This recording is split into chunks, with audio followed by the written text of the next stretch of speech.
Então, aí mesmo, onde nós já vínhamos lendo, o que está havendo aí nessa dupla dinâmica? A dupla dinâmica. Está perdido. Então, vamos...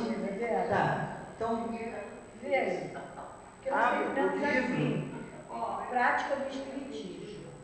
Aí vem as matérias, aí estão organizadas nas caixas dos primeiras avaliações preliminares em 4 capítulos.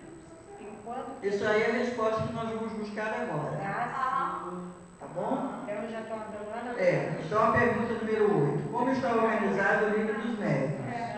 Na página 85, no parágrafo superior, organizados em 2 partes.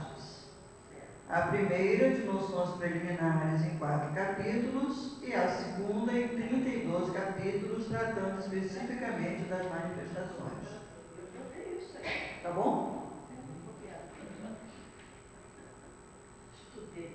Né? Estou vendo. Número 9. Qual a principal causa dos problemas enfrentados na prática da mediunidade? Então, isso aí nós vamos ler nesta mesma página, no último parágrafo, 4ª linha. 4ª linha. Todos os dias, a experiência nos traz a confirmação de que as dificuldades e os desenganos com que muitos topam na prática do Espiritismo se originam da ignorância dos princípios desta ciência. Aí nós vamos dar uma paradinha para fazermos um pequeno comentário. A palavra prática do Espiritismo, ela é primordial aí para nós entendermos que ele está se referindo à atividade mediúnica. Tá certo?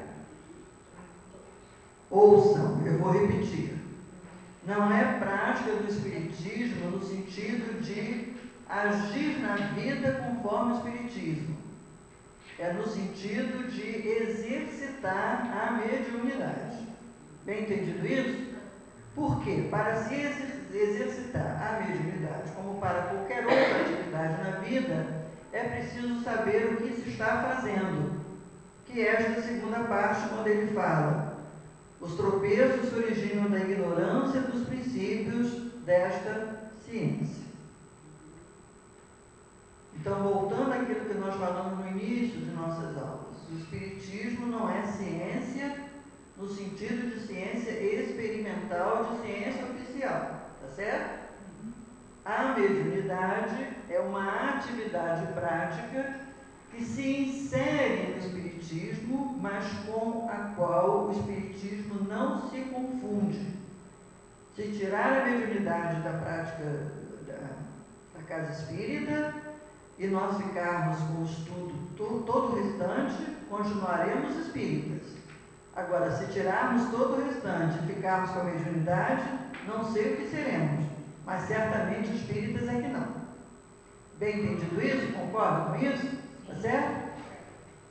Muitas vezes a pessoa chega à casa espírita querendo ser médium. Eu contei a história do companheiro lá do centro, que eu de vez em quando vou também trabalhar no estudo sistematizado, né? Ele dizendo: não, eu vim aqui porque eu queria falar com meu pai.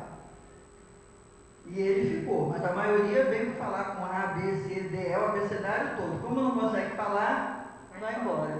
Então, quem se aproxima do Espiritismo, confundindo o Espiritismo com mediunidade, não fica. Não fica. Porque não tem nada a ver. A mediunidade é um instrumento da doutrina espírita, porque é um instrumento através do qual os desencarnados se patenteiam para nós. Eu ia dizer materializa, mas o verbo ia ser muito mal empregado. Tornam patente a sua existência para nós. Mas se não tivesse os médicos, como eles se comunicariam? Sim, tanto que no primeiro momento a ação mediúnica era uma cinte, era um escândalo, porque era exatamente para inaugurar essa fase. Mas à medida que os anos têm se passado, o fazer mediúnico tem se tornado cada vez menos importante, porque não há mais a necessidade de confirmar.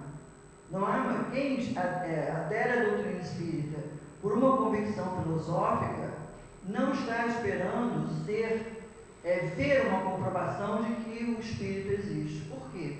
Porque está convicto disso em si mesmo. Eu não preciso ver um desencarnado atuando para que eu me sinta espírito. Porque enquanto eu precisar de uma prova desse tipo, eu vou estar trilhando um caminho muito tortuoso. Porque não é a manifestação mediúnica que me convence dos princípios da doutrina. É a lógica e a racionalidade desses princípios que me convencem. E esses já estão postos. Foi mediunicamente, mas essa fase já está suplantada. Entendeu o que eu disse? Mas discorda. Estou percebendo no seu rosto. É um direito. É um direito seu. É como eu disse, nós temos todo o direito de discordar, só não podemos brigar. Mas discordarmos, temos o direito. E eu já disse a vocês, né? Eu aprendi muita coisa porque eu discordava do que eu via. E aí eu ia me formar em outras fontes e com isso eu aprendi.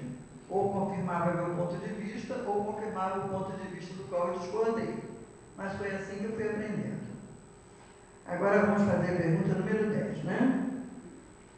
É um assunto bastante bonzinho também, está no final dessa página 85. Todos podem ser igualmente médicos?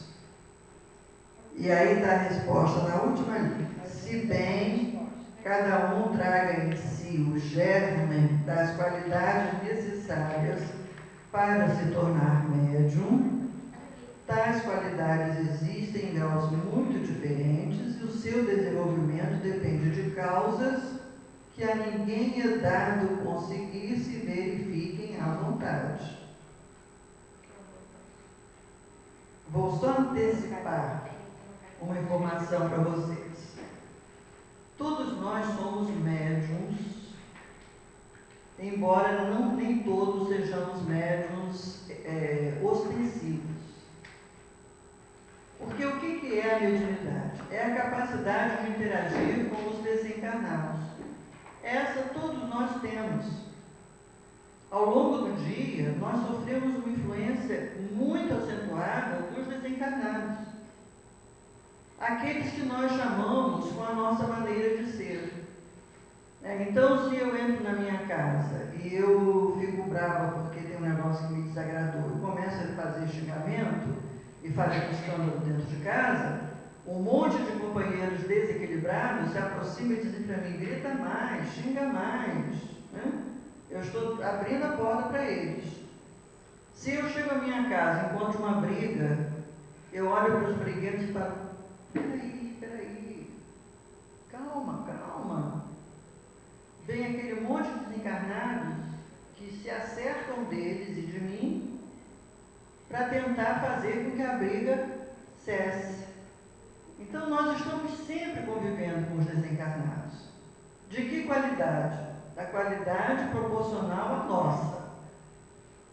E ainda tem aquele desencarnado um pouco mais elevado, que é aquele espírito amigo, aquele espírito protetor, que é aquele que está sempre dizendo assim, olha, não vai por aí, o caminho não é esse, para e pensa.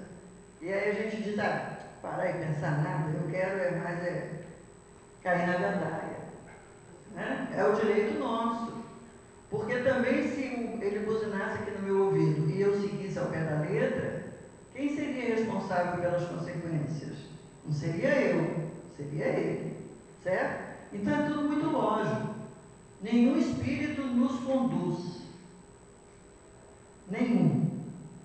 Eu sou um espírito que conduzo a minha vida conforme a minha vontade. Ponto, acabou. Quando a gente está encarnado, a gente tem sempre amigos sensatos e amigos insensatos. Todos vocês não têm? Aquele amigo que a gente fala, meu Deus, você é uma fulana que não bate bem da bola, só faz bobagem. Aí quando a gente está querendo fazer uma bobagem, a gente liga para o amigo insensato e fala assim, fulano, olha, eu estou tendo a oportunidade de fazer isso assim, estou meio na dúvida, e o insensato diz, que dúvida o quê, cara? Vai fundo, vamos nessa. Né? E a gente só ligou para o insensato porque a gente só queria uma força para errar. Quando o caso é mais sério, a gente está um pouquinho lúcido, a gente liga para o amigo chato. Aquele amigo que vai dizer a verdade, como se diz na gíria, na lata.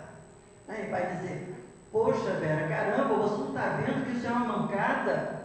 Você ligou para mim para quê? Para me ouvir dizer isso? Quer que eu te esculhambe? Aí você diz, está certo, você tem razão, muito obrigado, e você toma o rumo certo. Os desencarnados são iguaizinhos a esses amigos encarnados. Tanto tem aquele que nos aconselha para a insensatez, quando a gente já está querendo, como tem aqueles que dizem, olha, não vai por aí não. Agora, eu só faço aquilo que eu quero, porque eles podem me sugerir uma conduta, mas eles não podem me conduzir.